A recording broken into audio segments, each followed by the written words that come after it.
Hey, what's going on, everybody? How we doing tonight? It's your boy Lando, Sports Mando, coming at you with another show today. Um, what an amazing day it's been today. Whew, what a fun day. Just got back from playing three v three basketball with the boys. Shout out to the boys. Always have a good time. It's always fun. Good cardio. I always love it when we get together. But now I'm here. I'm fresh. Here to come at you with some more sports talk for the night. First thing, we're going to talk about Game 3 of the NBA Finals. That was a masterful game by the Denver Nuggets. Once again, Nikola Jokic proving that he is a force of nature, that you cannot guard him with just one man. Nikola Jokic averaged a triple-double for Game 3 at home at Miami's place. Silenced the crowd real quick in the third quarter. And then he had his teammates backing him up. He had Jamal Murray. Jamal Murray had a really nice game. He was making some tough contested shots. Made a couple 3-pointers here and there. Actually had a moment where he missed it, got his own rebound, and finished it on a second effort. That's what you love. That's what you love to see from athletes like that. And going back to Nikola Jokic, his mid-range game is incredible. For a big man, I mean, it's just unfair. It is just really unfair. The way he shoots, he's so tall. He's 7 foot, 7'1". The way he angles his shot, it's very hard to defend because you really got to get up there if you want to block it. But I mean, he made some really good mid-range shots, got his teammates involved, had 10 assists. He wound up finishing the game with played 44 minutes. He averaged 21 rebounds, 10 assists, 32 points. That's a really good performance. And then Aaron Gordon had 34 minutes total in the game, 10 rebounds, 5 assists, 11 points. Porter Jr. helped out a little bit. And obviously Jamal Murray. Jamal Murray had 45 minutes of playing time, 10 rebounds, 10 assists, 34 points. What a magical game for Jamal Murray. You have both of your superstars just going ham, going hard in the paint. Oh, it's gonna be tough to stop your team. Let's see. And then how about Christian Braun, the rookie? Came off the bench with 5 for 5. Made some contested layups. He had a beautiful steal, drove it home. Oh man, that was refreshing. Oh, sorry, y'all. Yeah, that was. Congrats to the Denver Nuggets. That was a masterful performance by them. Now, going to the Miami Heat. Of course, Jimmy Butler did what he could. Jimmy. Here, let me put this over here. Sorry, y'all. I know you couldn't really see my face in the last video, so I'm going to try to look more up. Sorry about that. But Jimmy Butler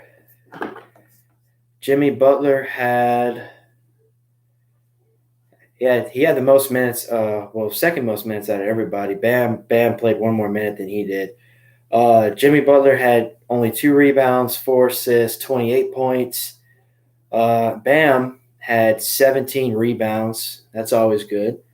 3 assists and 22 points. So Jimmy and Bam tried to get it going. They just, Denver was just on fire that game. It was tough to stop that momentum. And Kyle Lowry couldn't do much either. I mean, he had made one good contested shot, but other than that, didn't really get anywhere with it. But final score wound up being Denver 109, Miami Heat 94. So 50. I mean, that's 15-point deficit.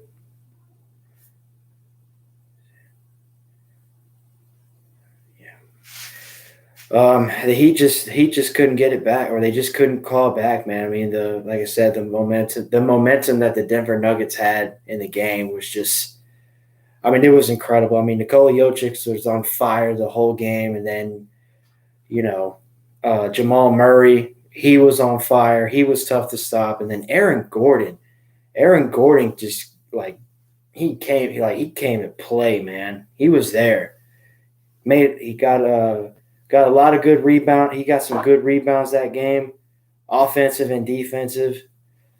But yeah, Aaron Gordon was definitely a driving factor in helping the Nuggets attain Game 3. Hopefully, um, hopefully the Heat can bounce back in Game 4. I mean, it's going to be a tough road ahead for them.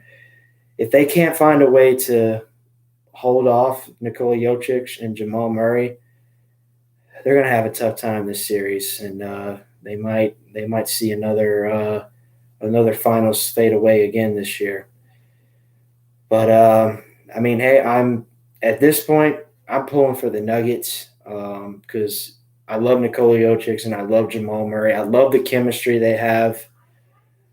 I love the way they play. I love their game. They're phenomenal players, phenomenal talent. But see if how the Heat respond in Game 4. I know Game 4 will be. I know it's gonna be at Miami again. Let's see. Let's see what date. Oh, sorry here. All right, so Game 4 will be tomorrow night at 7:30 at Miami. Um, like I said, we'll see if Miami can contain or not necessarily contain, but at least be able to slow down the progression of Nikola Jokic and Jamal Murray. I mean, I know that's a big task to ask of, but we'll see where it goes.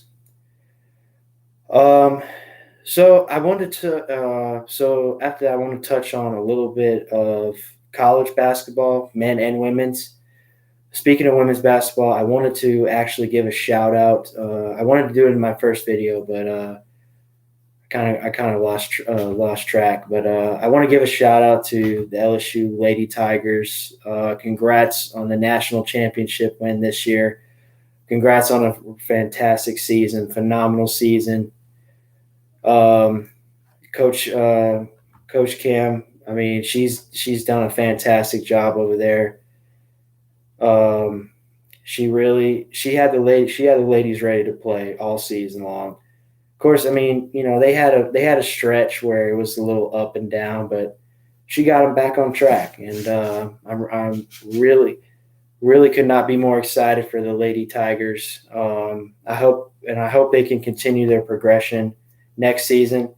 I know they signed a really good talent out of Louisville, and I think she's just gonna add on to the tremendous talent that we already have. And I'm very excited to watch women's college basketball this year. This I've never really got into women's college basketball. Um, I never really found it like entertaining to watch, but I gotta say, this this season of women's college basketball was the most entertaining I've ever watched. Like there were so many games where I was like not necessarily on the edge of my seat, but I was glued. I was really entertained. I mean, of course, I watched a lot of the LSU lady basketball games. I watched a couple other SEC teams like Auburn, Alabama, Vanderbilt, stuff like that. Um, but yeah, but I mean, hey, they had a tough matchup against Iowa, going up against Caitlin Clark in the national championship game, and Caitlin Clark still had an amazing game, but it wasn't enough. I mean, the Lady Tigers were able to outmaneuver Iowa every step of the way. See, Iowa was a good team, not just because they had Caitlin Clark, but unfortunately for Caitlin, she didn't have the necessary role players that could help her or give her the edge in that game. Um, Not like LSU did. I mean, Angel Reese and the Wrestling Company, they kept the momentum they kept the momentum going the whole game. They put the pressure on Iowa really quickly, and the bench players that LSU or bench players that for LSU they came to play. I mean, they were there. They were ready to deliver, and once they switched down and came into the game. I mean, they just took it over, and then they got substituted, and the main starters came back in, and it was just the rest was history. And and congrats to Angel Reese and the Lady Tigers. And like I said, I hope that they can continue the fruition of their success, and really excited for them to start it back up. And LSU and the LSU men's basketball. I really hope they can get it together. I know they didn't particularly have the best season this year, but they got knocked out pretty quickly. They just I watched a good bit of their games, and I don't see the fire. I don't see the passion when they play. Like their defense is poor. I mean, they get good buckets, but it's not consistent. When you're not consistent offensively, it's very hard to win basketball games. And when you have a tough time trying to get rebounds, oh, you're gonna be in for a long one.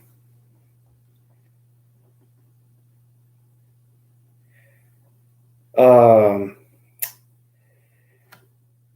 all right. But college basketball championship.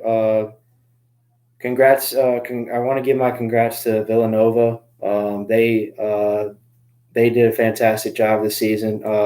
They they started off, of course, as the top seed, as the number one seed in their bracket, and they made their way. They were winning game after game, and they finally made it to the. They got to the Final Four. Um, Hold on one second here, y'all. So sorry.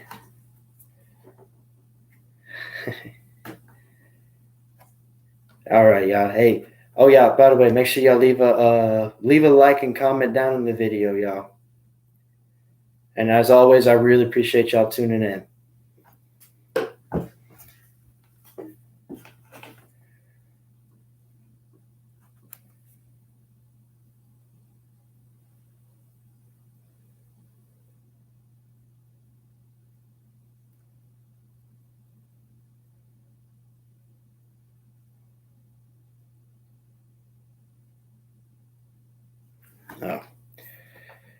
Oh. Let's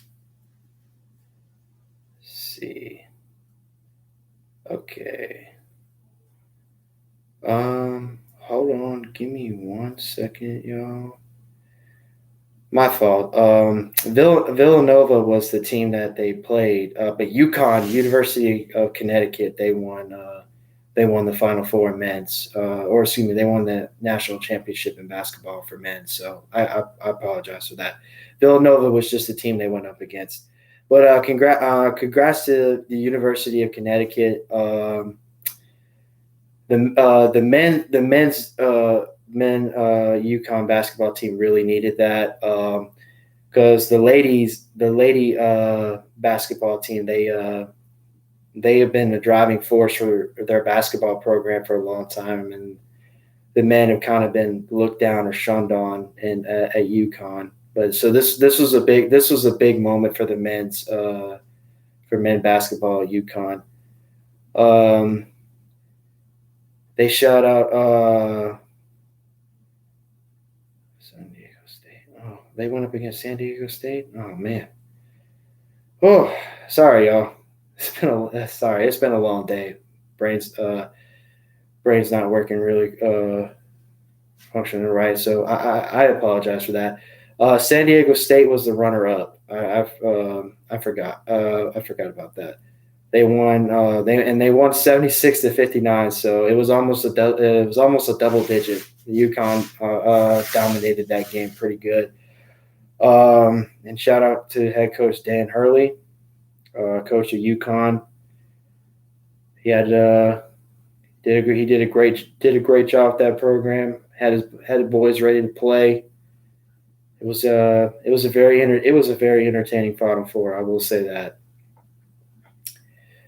But like I said, hopefully the LSU men's basketball will hopefully they'll get it together and produce a better season than before. I know it was. I know Will Wade was the head coach at men's basketball for a little while. Unfortunately, he wound up leaving because there were some allegations in LSU's program where they were suspected of recruiting players in an illegal way, like paying them to come here, which you're not supposed to sway athletes to a university, obviously.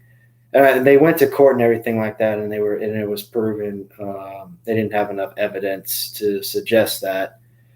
But Will Wade wasn't too happy about it because, well, the LSU athletic director thought it was time to look in a different direction, or thought it was a bad look to keep him. But Will Wade wound up staying for that season, and then he left right after that. Need to see who the LSU's basketball coach is real quick.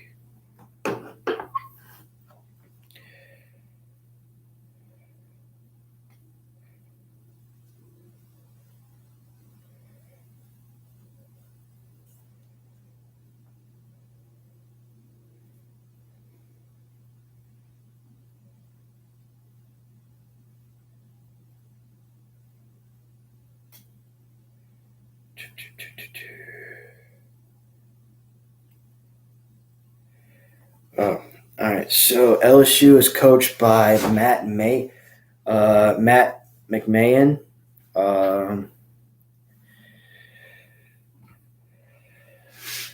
But I don't really know too much about Mac McMahon. McMahon. I need to look him up a little more. But I mean, he did. I mean, he did what he could after obviously they had to get rid of Will Wade and move on in a different direction, according to them, according to LSU. But yeah, it's just it's crazy. I mean, it's crazy. But like I said, hopefully LSU men's basketball will be able to come up with an answer. And then they said the NBA draft. The NBA draft will be coming up on June 22nd. The San Antonio Spurs will have the lottery pick of the draft, which is the first pick of the draft. They're projected to draft a center out of France. His name is think is I know his first name is Wemby, but I can't pronounce his last name. Sorry, Victor Wembenyama. Victor Wembenyama. That's the basketball. That is the center that is projected first overall. Um, he played. Obviously he played over in France. He played with the Metropolitans '92. It was a team he played for in France. They had him at power forward and center. Man's 19 years of age, 7'3". Holy, that is ridiculous. He was best scorer, most valuable player, champion, voted best defender. He was an All-Star Game MVP. He was a 3-time Pro A Best Young Player and a 2-time LNB All-Star, which is that's what they do that's what they call it over in France. Like we have the All-Star Game with the East and West, and then over in France they have a different set of teams. But no, he seems like the real deal. That is a huge man. We could possibly see in the next Nikola Jokic. We'll see. Man's only 19 years old and he's 7'3". That's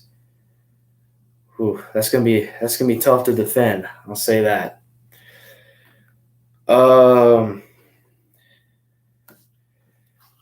Yeah, but I will be checking out the first and second rounds of the NBA draft, and then we'll give on one of my live shows that week. We'll give a recap on the draft and how each team did. The New Orleans Pelicans, they'll be 14th. They have the 14th pick of the draft. They are projected to draft. I want to say it's a power forward, but it could be wrong.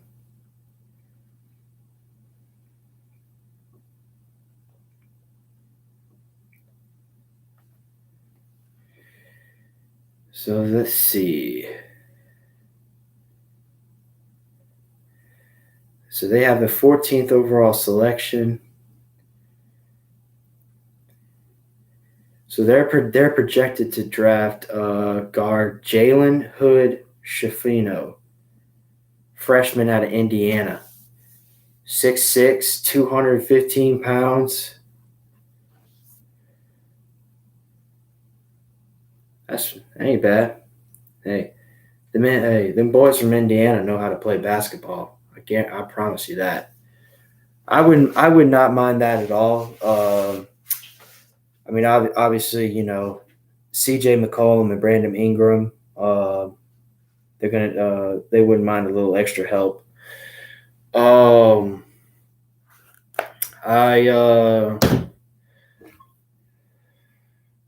like that pick. That would definitely help out the Pelicans for sure. Like we talked about on the previous show, I wouldn't say Zion he's not a disappointment yet. I wouldn't say he's a bust yet. If he can't get it together this season, then it would be time to move on. And I really hate to say that, but I mean, the man hasn't really produced much ever since he got into the league. I don't want to say that his heart's not in it for playing with the New Orleans Pelicans. Like he doesn't want to play here or he doesn't want to be here in New Orleans. Like he wants to play somewhere else. But I mean, really, that's the vibe I'm getting off of him, or that I'm getting from him. Like he's just like he's not all there. Like he's not 100% here. Let's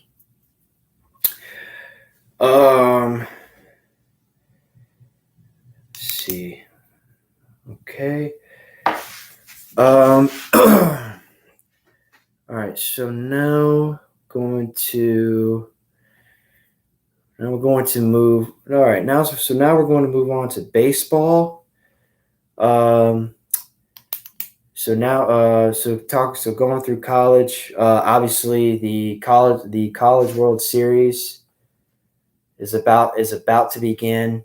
Right now, all the teams are going through their regional finals. LSU will be playing against Kentucky this Saturday, game one, at 3 o'clock. I will definitely be attending to that. Like I said, LSU finished in the SEC with a 19-10 record. Kentucky finished with a 16-14 record. I mentioned before LSU and Kentucky have not played each other in the regular season, so this will be the first matchup between the two. Kentucky, I will say from watching their previous games, they have they play really good strategic baseball. Like they will get players on base any way possible. They play smart baseball. Whereas LSU,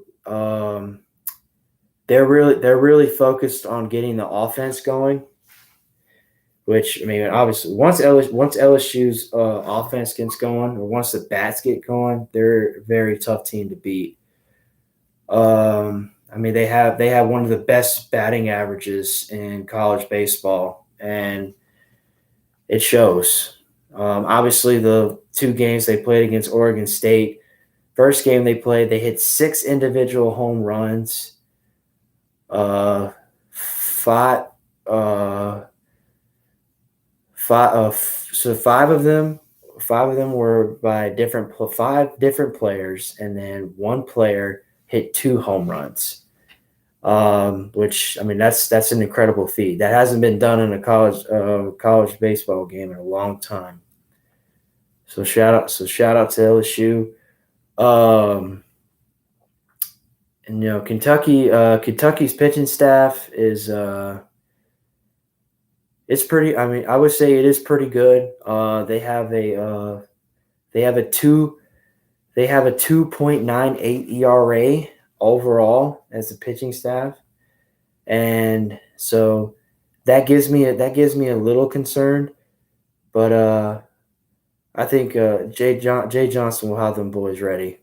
They always find a way to get the bats going.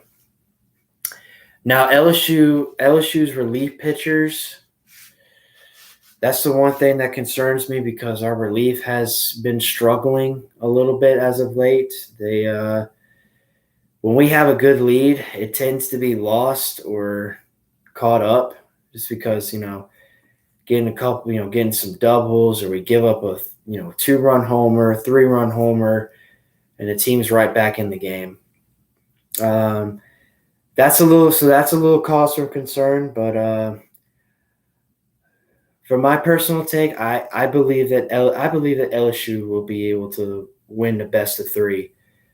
I think it'll be a 2-1. I think it'll come. I believe it'll come down to a game 3, just because Kentucky they play smart baseball, and they know how to get men on base when they need to.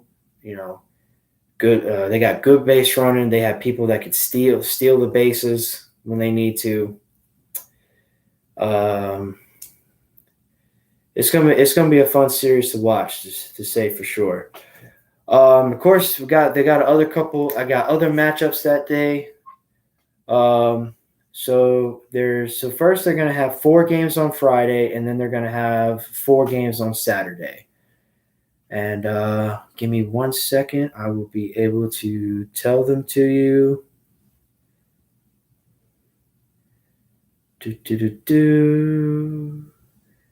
Bum, bum, bum. Let's see here. Oop, sorry about that, y'all. Oh, one thing I wanted to do. Let's see.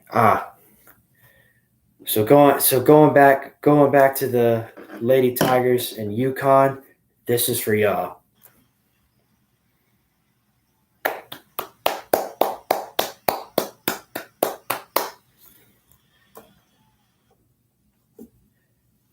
Round of applause. Round of applause. But yeah, here. Let me go back to looking up the matchups here. Find give me 1 second. All right. So June 9th, tomorrow, the first game will be at noon. It'll be Duke at number 7, Virginia. Second game will be Indiana State at TCU. That'll be at 5. 6 o'clock will be South Carolina at Florida. That should be a good matchup. And then Oral Roberts at Oregon will be the last game for Friday. That'll be at 8 o'clock. June 10th, which is this Saturday. Alabama at Wake Forest. Where Wake Forest is ranked number 1. That should be a really good game to watch. Tennessee at Southern Mississippi. That'll be a 3 o'clock game. And then obviously Kentucky at LSU will be another 3 o'clock game. And then the last game for Saturday will be Texas at Stanford. Yeah, Stanford. That's a good school.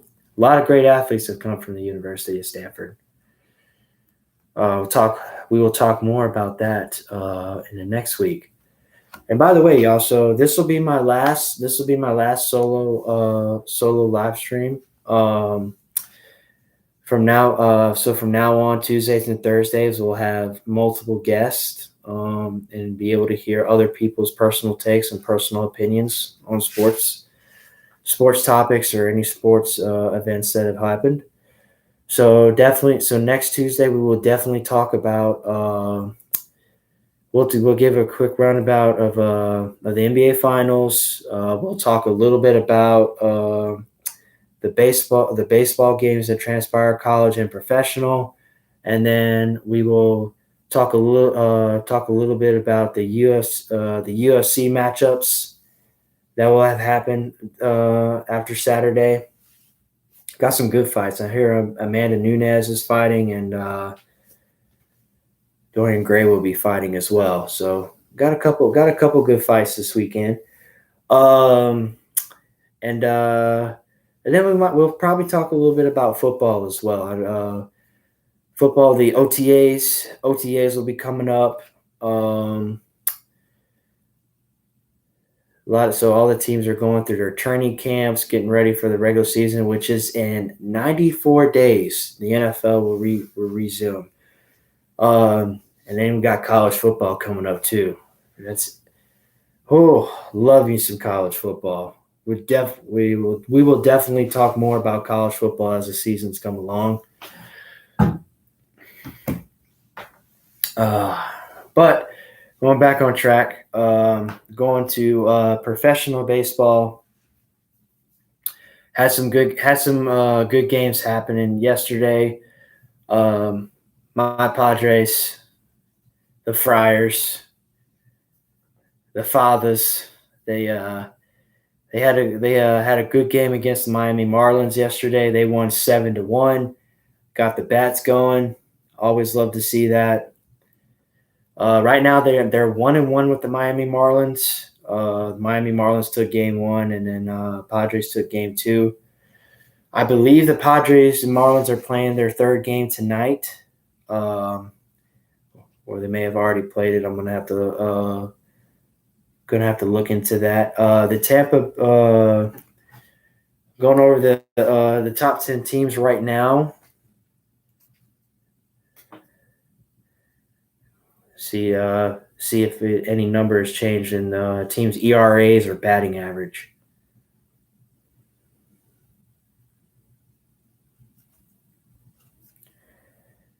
Yeah. So just going over the games today. Yeah, nice. So the Dodgers beat the Reds 6-0 today, and then the Rays have won over the Minnesota Twins 4-2. Shout out to the Rays fans. I got a couple buddies that are Rays fans. They are really happy this year. The Orioles won out. The Orioles went out against the Brewers today, 6-3. Shout out to my man Zach from Baltimore. Loves the Orioles. The Giants and Rockies. Wait, that's a division rival game right there. Giants won 6-4 over the Rockies. White Sox and the Yankees. White Sox won 6-5. That was a close game. Phillies won against the Tigers today. Shout out to my Philly friends. I got to work with a couple of people that love Phillies. Not too happy this year, but hey, hopefully this will brighten them up. They've been kind of down in the dumps lately. The team's been struggling. Blue Jays beat the Astros today. Oof, got a lot of Astro fans. Probably won't be too happy with that since it was a one-run game. And then the Guardians and the Red Sox played. Guardians won 10-3 over the Red Sox. Oof. Ugh. I know my buddy Slade ain't too happy about that one. And then right now, the Mets and the Braves are still going on. They're in the bottom of the 10th inning, tied at 10-10. Oof. Who will come out of that one? And then seems like the Yankees and the Red Sox had a doubleheader today. The Yankees won the second game 3-0. I guess one of the games must have got rained out previously, so they had to play both games today. And then the Angels and the Cubs are playing right now. They're in the bottom of the fourth. Angels are up 2-1. Let's see. So it looks like it was a small game series. The Padres had a day off today. They don't play again until tomorrow. They'll play the Rockies at Colorado. That should be fun. Colorado is the Coors Field is what it's called in Colorado. They have their field is really nice. That's a great stadium to hit some homers and hit some dingers. That's just because the way their field is set up and the elevation, the ball will travel really well in that area, in that stadium. Yeah, but let's see. Let's go over some of the teams. See the ML. See if anybody's ERA's changed or batting average changed.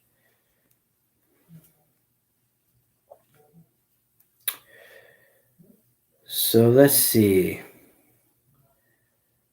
Nice. So I have a couple people's some new people in the batting average.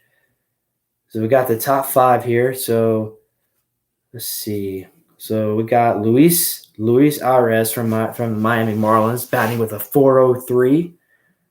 That'll work. That'll get it done. And then from the Los Angeles Dodgers. God, I can't stand the Dodgers. They always give the Padres trouble. Always. But it's okay. Because last year we beat y'all in the postseason after y'all murdered us twice in the regular season. Ooh. Freddie Freeman. Hey, I love Freddie Freeman. He's a great player, tremendous player. He's leading with a 333 batting average. Ronald Acuna Jr. leading with a 331 batting average. Bo Bichette from the Toronto Blue Jays leading with a 326. And then from the Tampa Bay Rays, we have Yandy Diaz leading with a 316 batting average. So those are the top 5. Leaders in home runs currently, most home runs. So we got Pete Alonso for the New York Mets. Aaron Judge with the New York Yankees, he's got 19. Pete Alonso's got 22. Aaron Judge has 19. The Judge.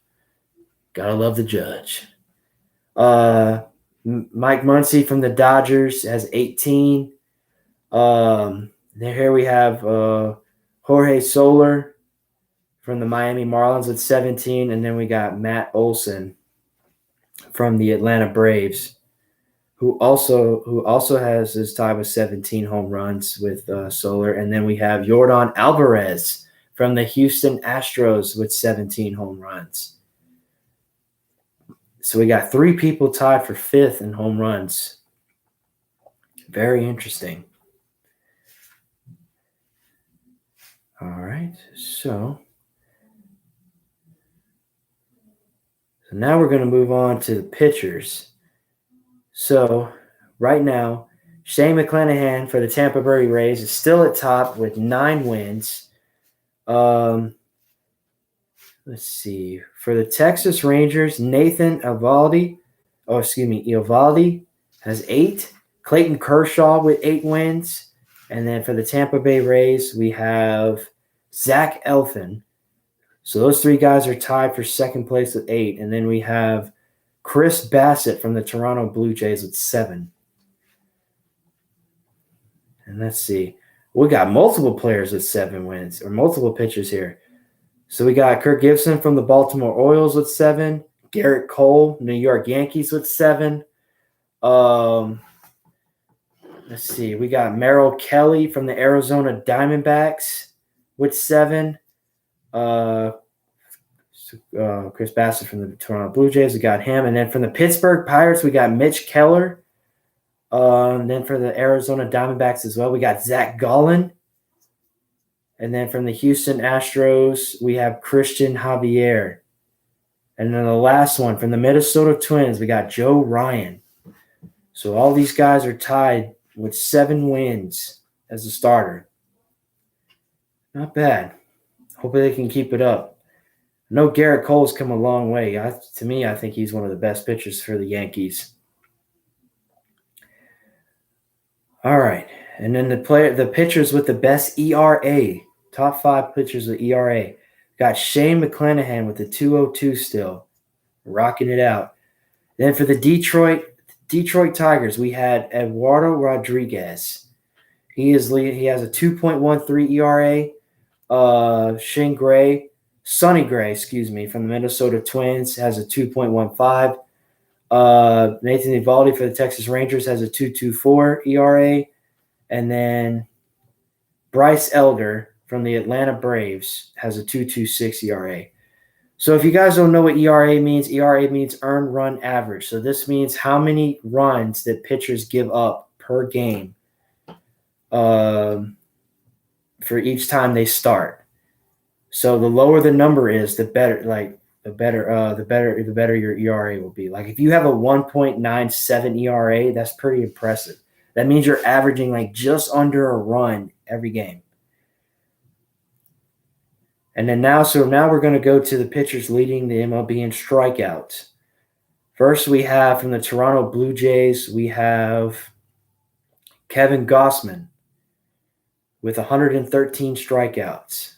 And then for tied with Gausman is Spencer Strider from the Atlanta Braves. He also has 113 strikeouts. And then at 96 strikeouts, we have Shohei Ohtani, the man that can do it all. He can hit, he can pitch, he can field. That man is a 5-tool player, excuse me. Then from the Pirates, we have Mitch Keller with 94 strikeouts. And then finally at 5th, we have Clayton Kershaw with the Los Angeles Dodgers with 93. So right now, Guzman and Strider leading about a good bit right now. It's gonna be tough to catch up with them, but I think Shohei will give them a run for their money soon. He's pretty good when he gets up on the mound.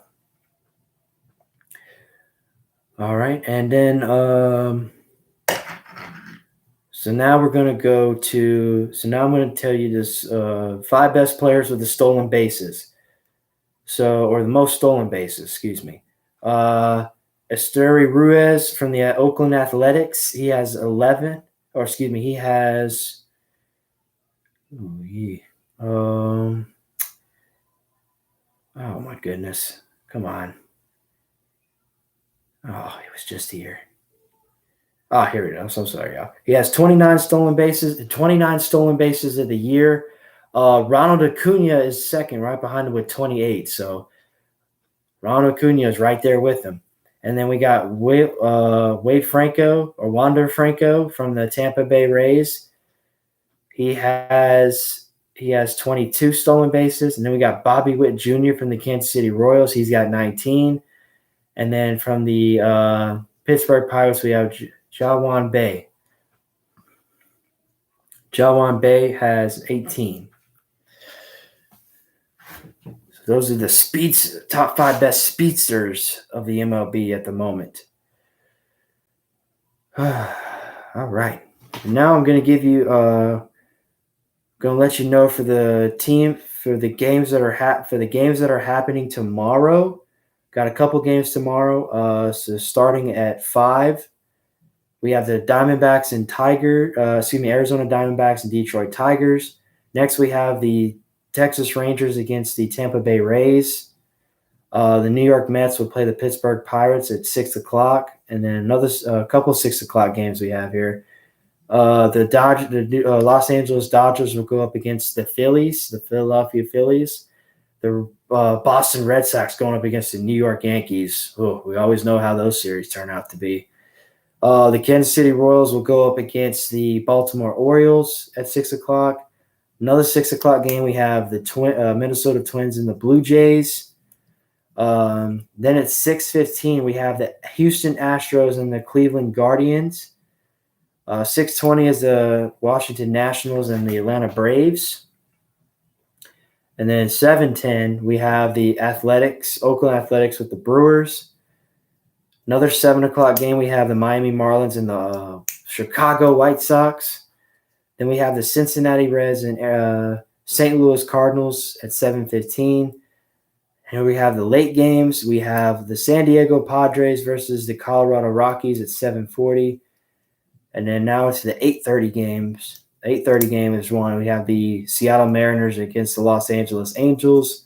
And then the last game for tomorrow will be the Chicago Cubs and the New York Giants.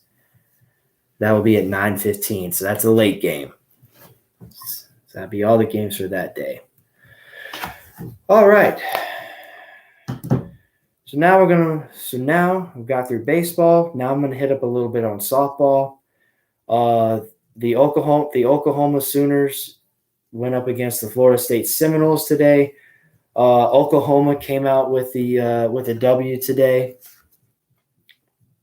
So shout out to the Sooners.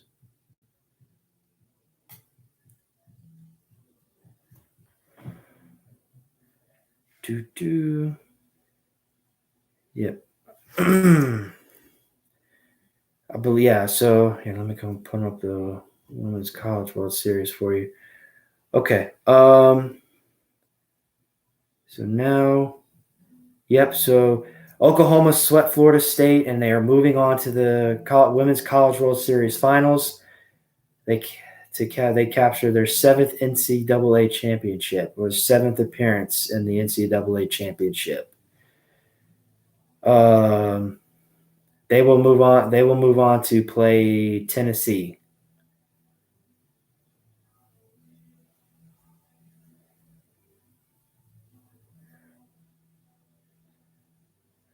Oh, okay. So this was the final series. I thought they had to play Tennessee, but I guess Tennessee was eliminated. So this was the championship. So Oklahoma won the Women's College World Series Finals. They are now they captured their 7th NCAA championship in their program. So that deserves a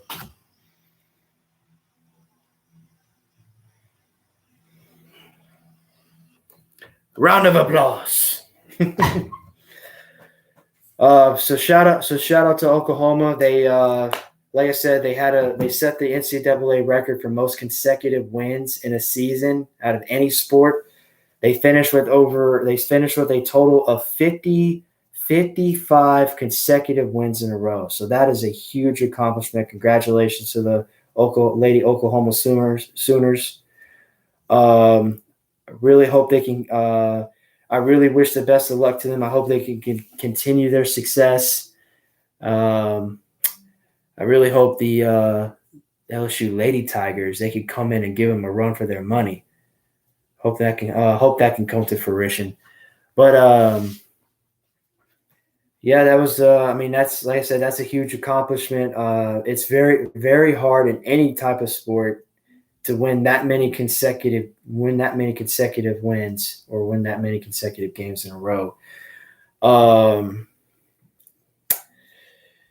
Yeah, that was something to watch. I didn't really get a chance to watch the game, but I will give it a look. I will give it another look and see if we can dive deeper into it and give a better perspective on the matter.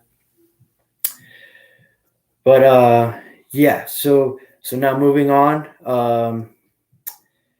So now we're gonna get into my favorite sport. I'm just gonna go over it a little bit. Nothing really important. Nothing really important because we're going to talk about the more important topics in next week's show on um, Tuesday and Thursday next week. So the first pod with guests on Tuesday will be from 8:30 to 10:30, just be a little 2 hour show. And then Thursday, which will be June 15th next week, I will try to have a full house. It will be a total of 6 people all together. So we'll definitely have different perspectives, different opinions. So this is what we love, what I love to bring on, what I love to give to the audience. Um, we'll talk more about football in the next coming shows. I'm really excited. Some of my favorite sports. Shout out to New Orleans, my team. I'm black and gold. I bleed black and gold. I will die for that team. Um, but yeah, I wanted to show a little something that I got recently. Show it off to the people. Give me 1 second here. Sorry, y'all.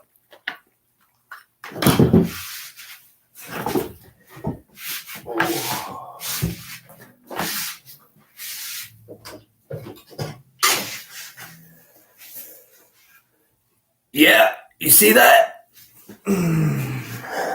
Oh. Here, let me get a little more into the camera here. In Carr, we trust. I'm really excited. I'm really glad that the Saints were able to sign him in the offseason. Gave him a 4-year, $150 million deal. He gets $100 million of that guaranteed. I really believe that the Saints can win the division this year. They have a strong shot. The quarterbacks are really not that great in comparison to what we have. Um, Honestly, the one team that I think is going to give us a lot is the Carolina Panthers. They are a young, strong team. I uh, I really, th- I really think they're the team that's going to give us the most trouble this year in the NFC South. Of course, got Atlanta. They always play us close, and then the Tampa Bay Bucks. God, not gonna say all of them, but most Buck fans, man, they really like to talk a lot of shit. They really do. But I don't really see them talking this much this year with Baker Mayfield at quarterback. Oh, Baker Mayfield. I can't wait. I can't wait till the Saints play him at home and they just demolish him. He's gonna have it. He's gonna have at least 2 interceptions that game. I can guarantee that. He's gonna turn the ball over a little bit. But no, I'm really excited for the upcoming season. I really hope the New Orleans Saints can make a playoff run. Obviously, we haven't had a good quarterback since Drew Brees. And of course that's what I was worried about. That's what every fan was worried about. That do we have a replacement for Drew when he finally decides to leave and retire? And well, it just didn't work. And then a year after Drew retired, then Sean Payton moved on and retired or stepped down from the head coaching job, and then we hired our defensive coordinator.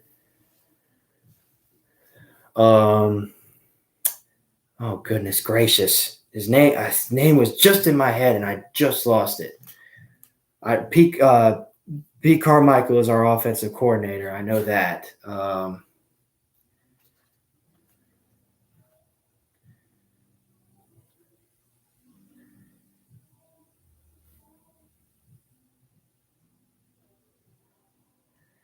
But he's our defensive coordinator. Wound up becoming our next head coach. Yeah, Dennis Allen. God, Lee, why couldn't I remember that? Oh, sorry, y'all. I mean, like I said, his name was in my head, and I just forgot it.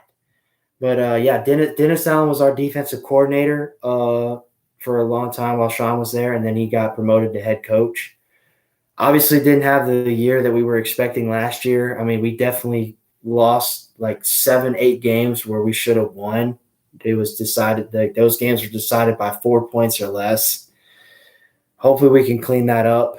But like I said, I'm really excited for the upcoming season this year. We open up against the Tennessee Titans at home in the Caesar Superdome. I will not be going to that game. I will be going to 3 Saints games this year. I'm not going to say what games yet. I'm going to save that to when the season gets closer and closer. So probably around the end of August, I will probably reveal the games I'm going to.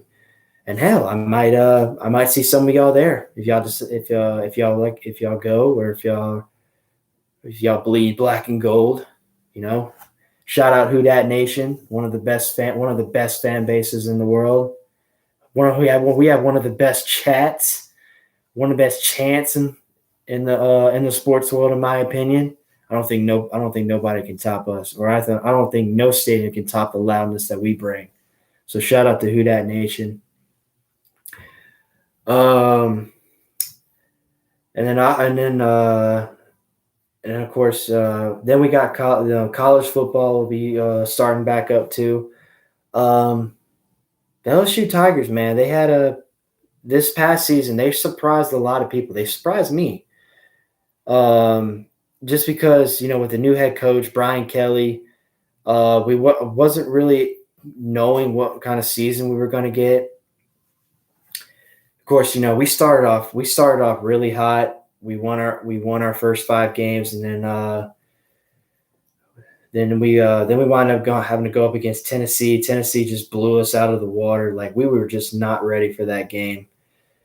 I mean, God, the opening kickoff of that game, we fumbled it and gave it right to the Tennessee Volunteers, and they wound up winning by double-digit points that game.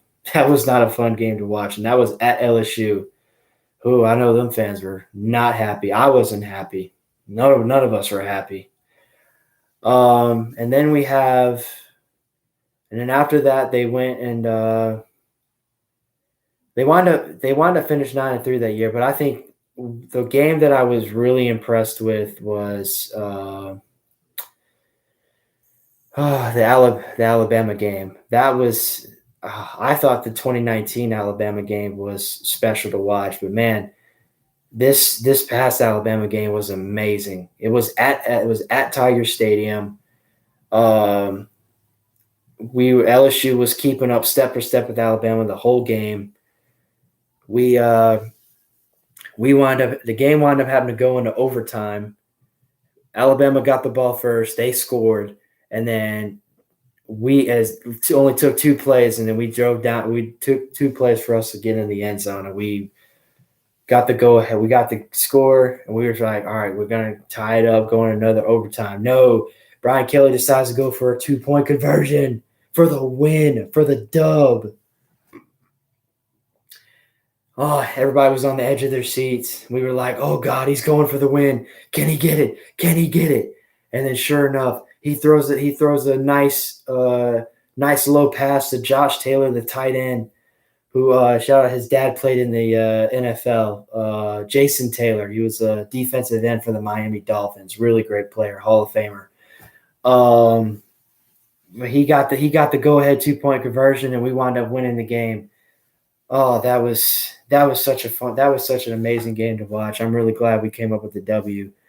That game, because of that game, we were able to knock Alabama out of the contention for the playoffs to finish as a top 4 team. We wound up finishing 9-3 that year. We had a chance to go to the SEC championship game where we had to play Georgia. Obviously, that was tough because Georgia was the best team in the nation, and we did what we could against them, and it just didn't go our way. But I still gave my hats off to Brian Kelly because that was a really great season because nobody knew what was going to happen. What kind of year were we going to get? But a lot of great things happened. I mean, obviously the first game of the season against Florida State, which we should have won that game, but golly, they were struggling the whole game and until finally in the fourth quarter, the late stages of the fourth quarter, we were able to bring it back.